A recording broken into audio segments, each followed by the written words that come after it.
Welcome to episode 168 of Star Wars and Scotch. We're here to talk Bad Batch, my trip to Oga's Cantina last week, and some updates on the Ubisoft game Star Wars Outlaws. But Tim, how was your week? Not as exciting as yours.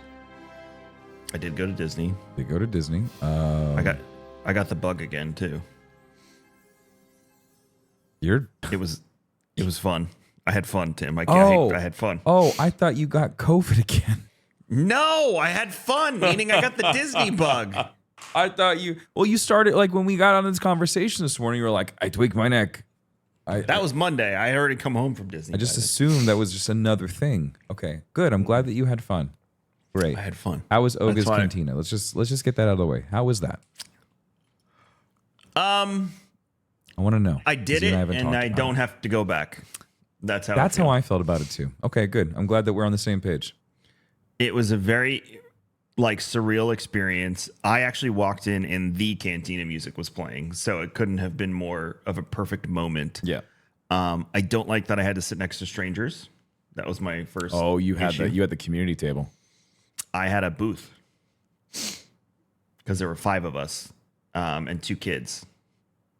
So they put us in a booth, and then they put us the other half of the booth was another set of strangers who we made friends with. That's weird. We never did that. We had a little standing. We just had a little table.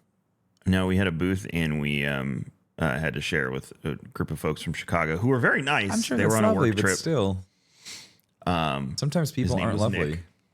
And I told Nick to listen to the podcast. So hi, Nick, if you're listening to the podcast. Yeah, it was. I couldn't see the DJ because I was in the booth next to the DJ. Okay, so you were on the other side of the room. From if you're coming in the door, I was like straight shot to the back of the room. Yeah. In that booth. Yep. And it was a really awesome experience to see it once. I had one of the drinks. I know you got the collector's cup. I just mentally couldn't justify it. Mentally, it was the Endor Tiki Cup, and it was like $20. Yeah, I'm sure pretty sure it was like $25, something like that. It wasn't like too bad. It was like $48. Did you use your? Oh, we had an AP pass. Yes, yeah. I don't have one. I might get one again. Shaved off some of the dollars on the collector's cup. Yeah. They're more aggressive about asking about that now too, which I found interesting. But overall, it was very cool. The decor is amazing.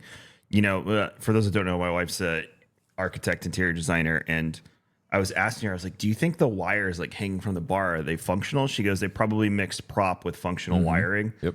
And she was just going around the room like pointing stuff out, and not really shortcuts they took, but just really creative things that they did to make the environment interesting. She did the same thing. We went to be our guest at Magic Kingdom, and we ate in the West Wing, and very cool room. And she was doing the same thing. We always get the other one. Like anytime we've ever done Be Our Guest, it's always in the really pretty room. We've never gotten to sit in the scary room. So when they went last time and I got sick, they were in the room that's not in the movies, the green something, the green garden or something, rose garden something. And then when you walk in, if you've never been there, it's the main hall where Beast and Belle do their dance. Which, by the way, why is Belle not a part of the meet and greet there? She does. She comes around with Beast. No. Both times Danielle said it's just the Beast, and he just walks around the room, waves, and then leaves. No, last time it was Belle and Beast. Interesting. That's strange. But yeah, West Wing was very cool to sit in there. Jules did not like the thunder and the lightning, but we had a good time. All right. She did like Oga's Cantina, though. Good. She was pointing at all the stuff on the walls. And then, I didn't really do much else in Galaxy's Edge. We did see Rey and Chewie, and one of the characters from the comic books was there, which I found is an interesting choice to have comic book characters as a... I forget their name. I'll text Audrey. Audrey found it. They had a comic book character? That's interesting. They were doing the meet and greet with Rey and Chewie. Sabine's now a character you can meet. We looked for Sabine, Mando, Grogu, the little droids, which I think are Disneyland only right now. Aww. And those were the only ones we saw. The wait for Rise of the Resistance was 130 minutes. Wow. So I didn't go on that again. Learned a really cool. There's like a single rider trick that you can do for Smuggler's Run. You can do dual seater single rider, or I guess it's like single rider, but you bring two people up and they're like, oh, we're dual riders, and they just throw you both in the engineering every time. Because no one wants to do engineering. No one wants to do engineering. Pilot. Yep. So they just fill you in the back. Interesting. Yep. You can do up to 2. Anyways, Anyways, I've been the pilot. I've It's never been very the pilot. cool. I've only ever done engineering, and the people that were piloting, I don't think ever played a video game in their life. So it was really interesting for me. I've been I the was pilot, itching. and Tim, there is nothing in the universe like grabbing that throttle and setting that thing to light speed. It is just, All right, I'm gonna. it is your childhood in one moment. Need that clipped for me, please. Thank you very much. There's nothing best like feeling. grabbing that throttle and pushing it to light speed. Got it. See how I make like an emotional, lighthearted, childlike moment? And Kevin, Tim makes it sexual. I've spent the last 10 years of my life on the internet almost every day. I can't help it. I'm broken. But you know what's not broken? That's true. King's Coast Coffee? The link to gcxevent.com. Head on over to gcxevent.com. Get yourself your GCX tickets. We are how many days, Kevin? We're getting close. Days? Let me see. Oh, it's not too long. It's not too long until we open the doors again to the Rosenshingle Creek Resort, because they've been closed the whole time. They opened just for you guys. 121. 121 days until GCX. So head on over to gcxevent.com. We're over 50% sold on our hotel room blocks. We'd love to meet you. We're starting to do our announcements. We've had Rexzilla, Action Jackson. We've had Batty. I've announced that I'm going. I still have to make my Tactical video. Grandma. Tactical Grandma's going. Professor Broman will be there. King Gathalion. Dr. Lupo might Dr. show up. Lupo hopefully will show up. Ames and many others. So a lot of the friends that you guys see us play games with all the time, whether you watch my stream, you watch Kevin's stream, you watch Professor Broman's stream, Dr. Lupo, King Gathalion, all those people are probably most likely going to be there. So head on over to gcxevent.com. Get your tickets today, and stay on a lookout for socials for announcements like more people that are coming, when we are going to announce the week-long charity marathon. That'll be announced very soon, so keep an eye at GCX socials across Facebook, YouTube, and TikTok, and Twitter. X. You should also keep an eye out for things happening at the St. Jude Summit next week. That So is make also sure you have right. your eyes peeled for that. Twitch will definitely be doing a stream live from there, so definitely stay tuned for that. But maybe Have a there's very more. cool That's all I'm going to announcement. say. We've got a very cool thing to show you guys. If you were paying attention to Twitter, you might have already seen it. Just saying. Ha ha. Also, King's Coast Coffee. Make sure you head over to kingscoastcoffee.com. Get your what are you drinking today? You know what I'm drinking, Kevin. Okay. I'm drinking Bowbreaker. It's just so good. I'm on a Bowbreaker kick right now. I am enjoying some Aztec this morning. Very good. I have Aztec loaded in the coffee machine. So kingscoastcoffee.com. Go get your Aztec, your Bowbreaker, your Spring Roaster's Surge. Choice, Spring Surge. The choices are endless. Kingscoastcoffee.com. And yeah, did you get your Heck Delver's Do shirt from Lab 77 yet? I did, and I wore it to Disney. So if you saw all right, so I have to ask, because someone in my chat said that they wore their Helldiver merch and they actually met some fellow Helldivers out in public. So Kevin, did you meet any Helldivers in Disney World? dude pointed at me in the resort, smiled, and went like this, like a little salute, and I nodded and winked, and that was it. You know, I will take it. That's fantastic. Very good. Very good. Because he was with his wife and kids, and I was, and we were just doing a little this. democratic salute. Yeah, if you've ever been to Caribbean Beach, we're right. I was walking to the pool. He was walking away from it, right in front of Port Royal. And yeah, so hello, fellow Helldiver. I mean, Heck Delver. God, what did I do? Lab 77. Get that shirt. It's awesome. I love it. It's one of my favorite shirts. It's good. So, yep, Oga's Cantina, got that out of the way. Let's talk about. Sorry, I know I jumped the gun on that one, but I really wanted. No, you wanted to know, and now we never have to go there unless they happen to have an empty table that I don't have to sit next to strangers with, or I go with 10 people deep, which probably will never happen. Never know. So after our assessment, I would say at the same time, the internet got very, very upset About as we what? did with the pricing of Star Wars Outlaws. Oh yeah, that was rough. And we did too as well. And one of the biggest things that the internet went off on was that Jabba the Hutt was going to be locked behind a paywall for the gold edition and up. No, I didn't know that. Well, it's actually not true, so we're clearing the air Thank here. God. There is a Jabba set of missions that are locked in that gold edition. It is a mission set. Jabba himself is not. Okay. You will still, in the regular story, no matter which edition you get to interact with Jabba in Jabba's palace. Okay. But there is a storyline that Jabba gives you that is locked behind a paywall. So, he is one of the main Syndicate characters. Yeah. They stated this yesterday.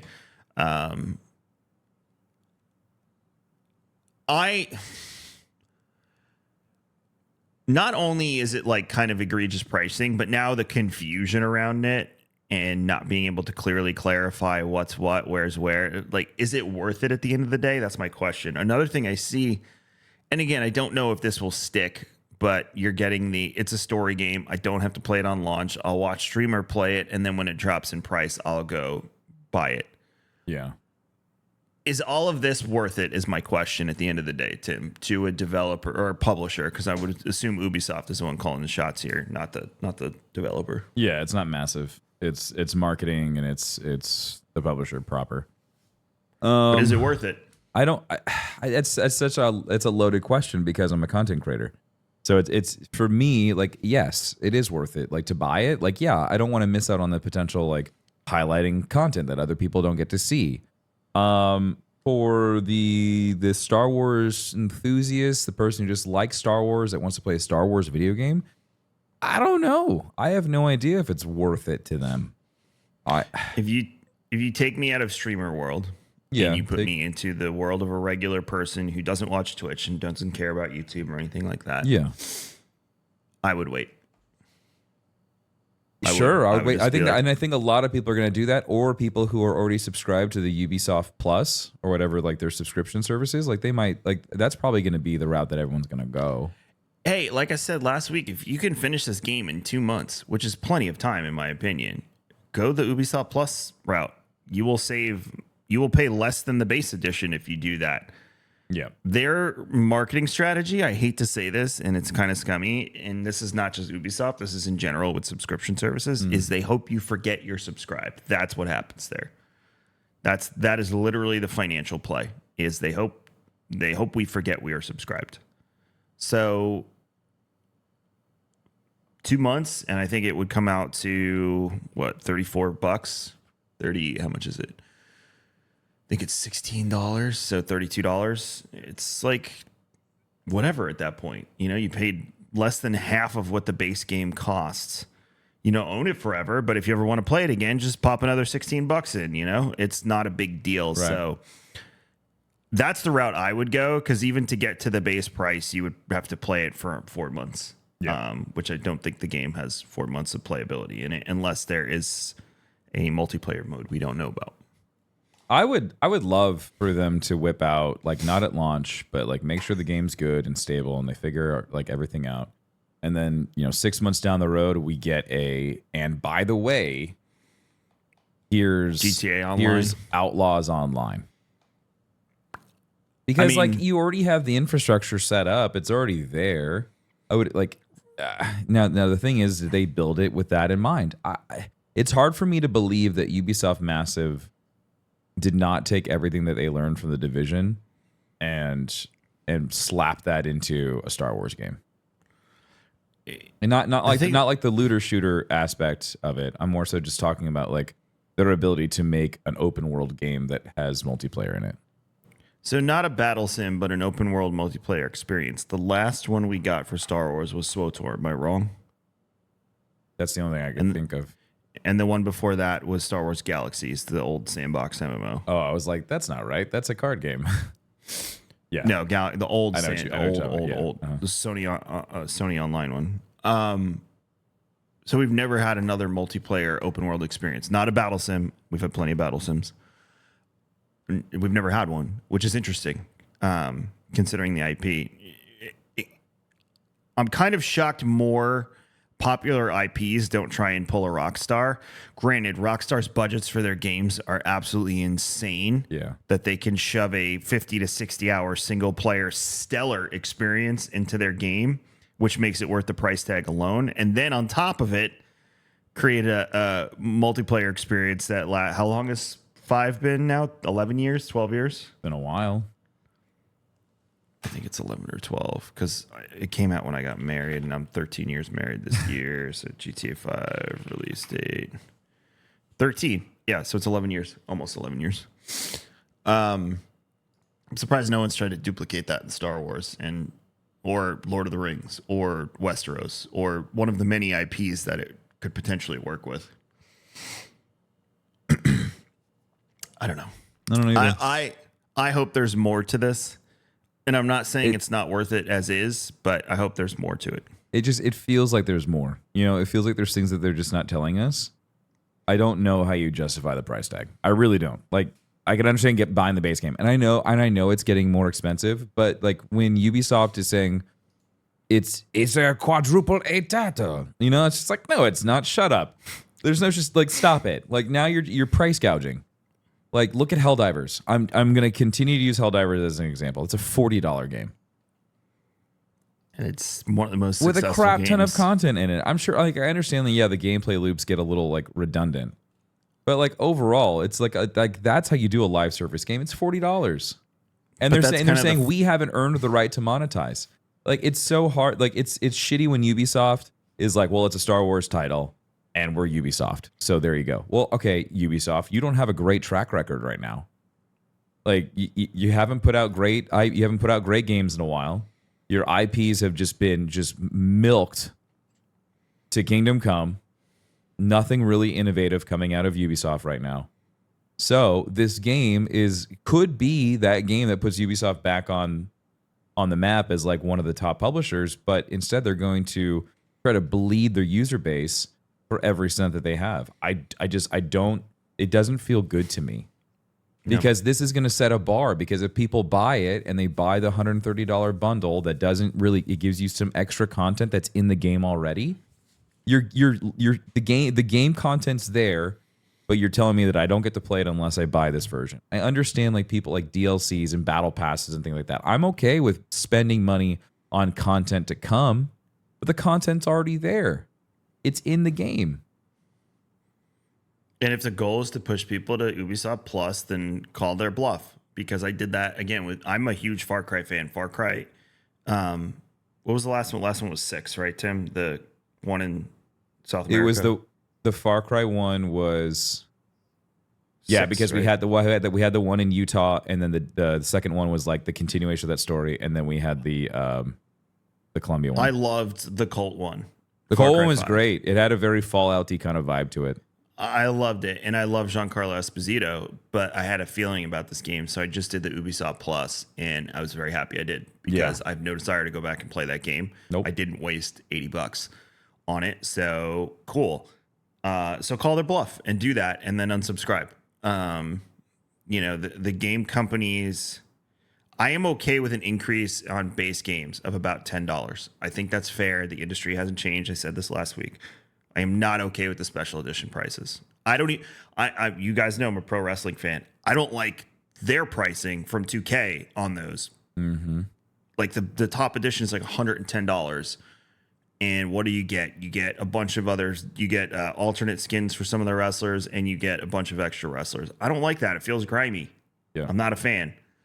So if there's a subscription service you can subscribe to, especially with a story-based game and not a live service game, do it. 2 months, you'll save a lot of money, and you're out the door. So subscribe to Ubisoft Plus. That would be my recommendation for when the game comes out. Do it like the day before it comes out so you can download it. Yep. Cool. Well, we're going to take a quick break, and then we're going to talk about the newest episode of Bad Batch. Be right back. And we are back. Hey. Fast episode. Yeah, it was good, though. I like this one. Very good, poignant, and we went places. The interactions with Admiral Rampart were absolutely hilarious. I like him a lot. Yeah, he's a fun villain. Or he's not even a villain It anymore. wasn't even a villain. He's kind of now. Yeah, well, I mean, like, he's kind of just a dick. And like that's just what I like him. I don't even know how you classify. He's just a dick. A captain's uniform? Yeah, I love that he was throwing a few. I was a vice admiral. You know, and so like that was great. And then like seeing, I love having Echo back in the gang. I think that was fantastic. You know, like you said, it was short and quick and to the point. I love seeing Omega kind of taking charge, and she's like, I've done this before. I can do it again, and this is how we're gonna do it. And she's figuring it all out. Like she's not like this. She's not the scared little girl anymore. Like she's grown up. She's had to go through shit, and she knows what she needs to do. She understands the mission. Yeah, it's been fun. My other favorite part with Admiral Rampart was when they got off the ship and the guy was like, "You're not scheduled to dock here," and he was like, "I am on a classified mission, and if you have an issue with that, take it up with Grand Admiral Tarkin." Mm-hmm. And the guy was like, "Oh," or it was Governor Tarkin. He was like, "Oh," and he's like, "I missed that." Mm-hmm. Yeah, he's just a dick. So good. I love it. And I love how he's losing his mind over their plan. He's like, "This was not what we planned." And she's just a fun ass character in this episode. Yeah. Yeah, having Echo back is great. My butt was clenched at the end because they failed a lot. Yeah, this season, I mean, like, so okay, like if there was no way they could mess that one up, like it had to work. There was no other way. Like after we learned how the coordinates are given, like it is uploaded directly to the nav computer. There's no personal touch to it at all. It is device to device.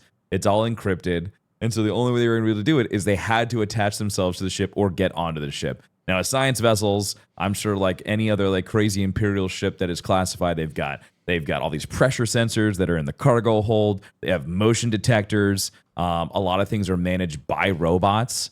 So anything like they're holding that's classified that they don't want anybody to know about, it's all managed by droids. No human touch at all.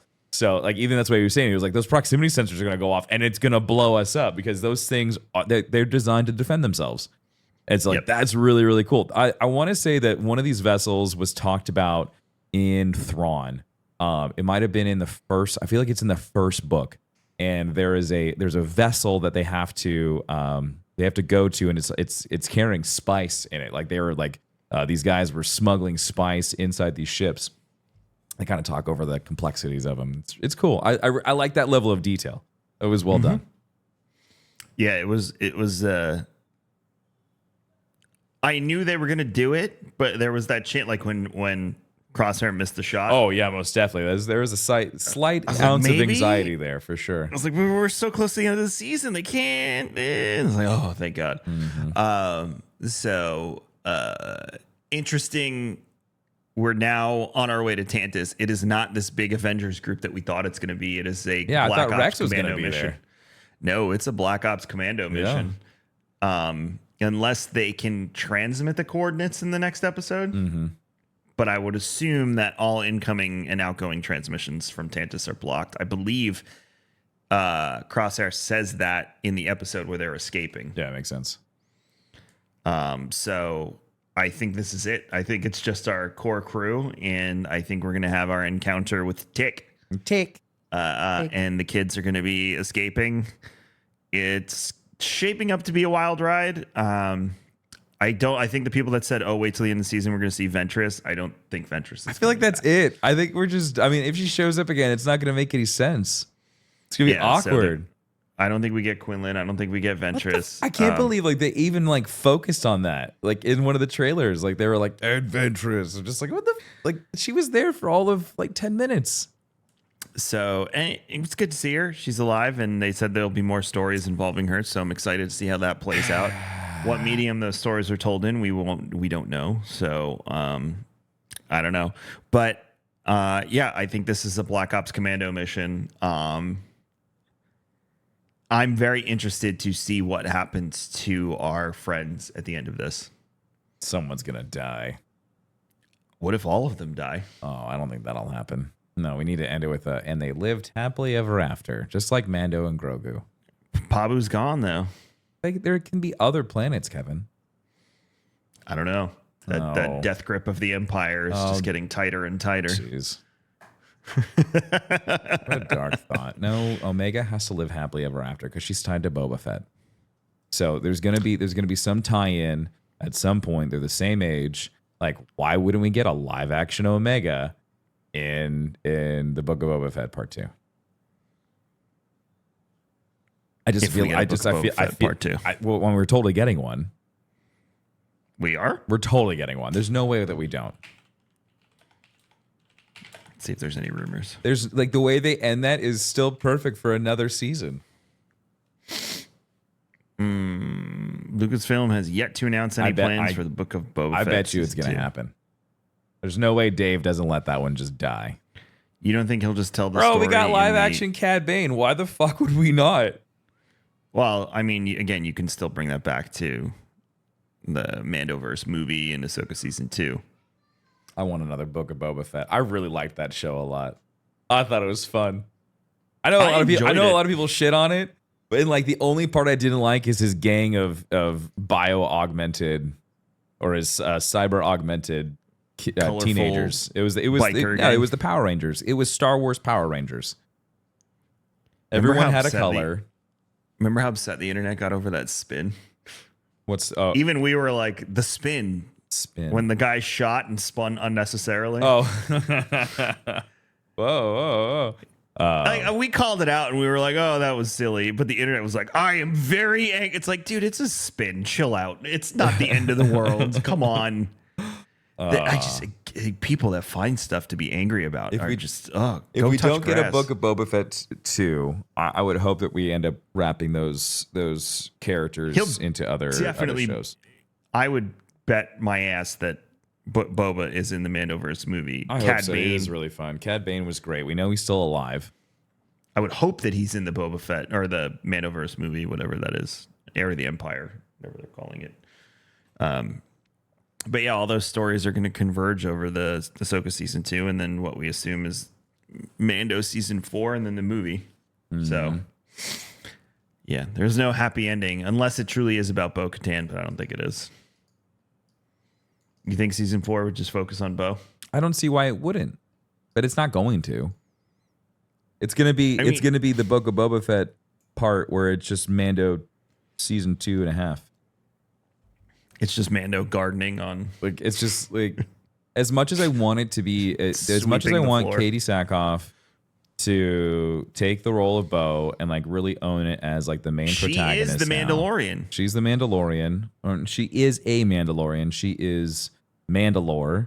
She is like, it makes sense. I mean, like I don't want it wouldn't make sense for like Sabine to take that role. She's off doing her own thing in the Ahsoka show. The Din gave like, it felt like he passed that on like during that episode when he like bent the knee to her. Like I felt like he was kind of like passing the torch. And so it's just more, there are more and more signs of just like, here you go, your turn. But that's just me. I would love to see Bo-Katan become the main focus of The Mandalorian, because we've been saying it for the longest time, is that you can take that show title and it could be about any Mandalorian. Because it's called The Mandalorian. It's not called The Din Djarin Show. It's just The Mandalorian. And people love The Mandalorian people. And like it would be cool to be more involved with the planet and all of like the cool stuff that we saw, like with the dragon down in the water. Like that could be a huge story point. People like trying to attack Mandalore. There's a lot there, but at the same time, I don't know if they would just turn into a Game of Thrones style show and it would be slow. Like we'd end up with like a really slow season because there's a lot of character development. I don't know if that's what people want. I don't know if that's going to be fun for Star Wars fans. I could be very wrong. If you were going to do a Game of Thrones style show in that universe with Mandalorians, you would have to do it with Mandalorians. I think in the state of the Mandalorian people, they aren't in a realm to do that. If we were going to get a Game of Thrones show, it has to be about the Chiss Ascendancy. I'm telling you, that show would fuck. It would be so good because there are so many houses. They're all trying to backstab each other. They're grimy. They all want to have power. There's major houses, there's minor houses that are under the major houses. They fight each other all the time. It's awesome. That is your Game of Thrones show. That is your young adult, that's your 18 to 35 people who like Star Wars, who like Game of Thrones.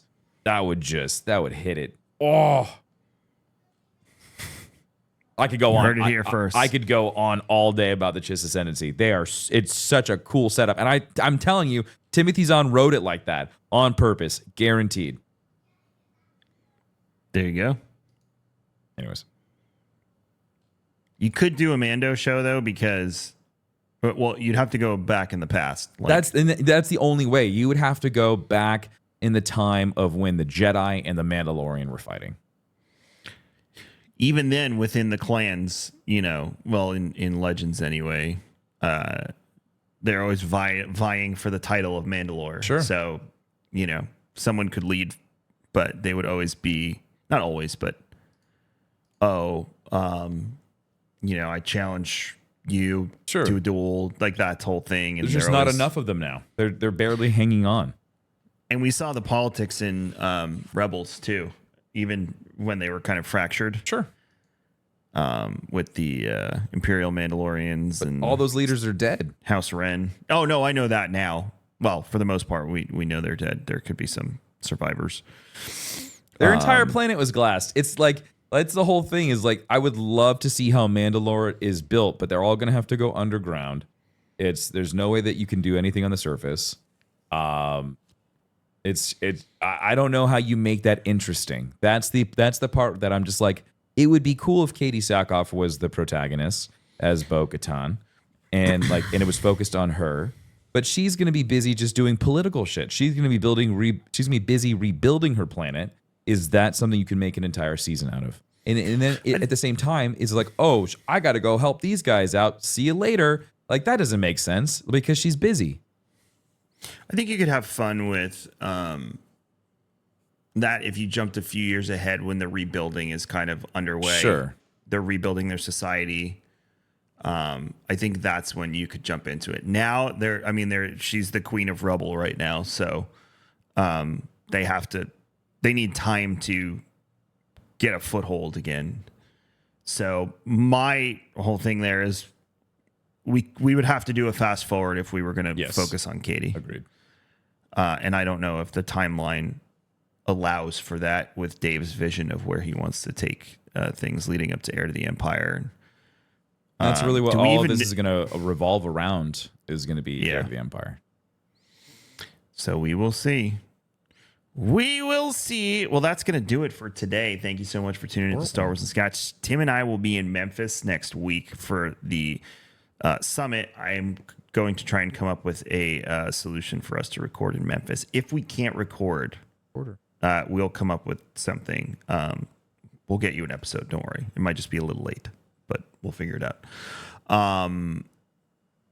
And then the week after is the last episode. Yes. And then the week after that, we will be covering Tales of the Empire. And then maybe we'll get some guests on. And then after 2 weeks, we'll be back into it with Acolyte. I ain't complaining, Tim. This is great. Wild. No, it's great because there's it hasn't been anything, and now we've got a lot of stuff. Yeah, so it's pretty awesome. So that's the plan coming up for the next few weeks. But either way, we thank you so much for supporting the show and being a part of it. We appreciate you as always. Please rate, review, subscribe. We are Star Wars and Scotch, Star Wars Scotch everywhere on the interwebs. Yeah. Tim is Darkness429. He's on Twitch. He's on YouTube. He's on TikTok. What? We're also we're also very desperate for a sponsor for Star Wars Celebration in Tokyo. So you guys rating, subscribing, liking, sharing can really help us out secure a sponsor for that. So let everybody know that you love Star Wars and Scotch. All right, tweet at us, leave it on the YouTube comments. Wherever you get this content, just like the crap out of it. All right, we need you to help us to cover content at Star Wars Celebration in Tokyo next year. Okay? All right. Yep. Cool. Yep. And he's Kevin. KMagic101 on Twitch, YouTube, TikTok, Livespace. And then he's Kevin X Vision over on X, Twitter. Kevin X Vision. All right? That all works. Because you'll remember that by Kevin X Vision is on X. You'll never forget it. To you. All right? Cool. Gonna give it to you. Thanks so much for listening. Tim. I appreciate you guys. And the force be with you. Bye.